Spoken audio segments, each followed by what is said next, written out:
தமிழ் பாரம்பரியத்தை காக்கும் வகையில் கோவில்களில் உழவாரப் பணி செய்பவர்கள் ஒன்றிணைந்து நிலாச்சோறு உண்ணும் நிகழ்ச்சி சென்னையில் நடைபெற்றது.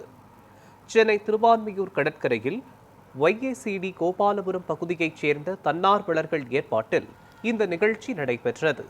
4 பாட்டிகள் தலைமையில் குழுக்கள் உருவாக்கப்பட்டு பேர குழந்தைகளுக்கு உணவு ஊட்டி கதைகள் சொல்லப்பட்டன.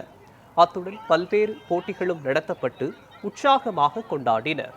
தமிழ் பாரம்பரியத்தை வெளிப்படுத்தும் வகையில் பாட்டிகளின் கரங்களில் சிறப்பு விருது அளிக்கப்பட்டது.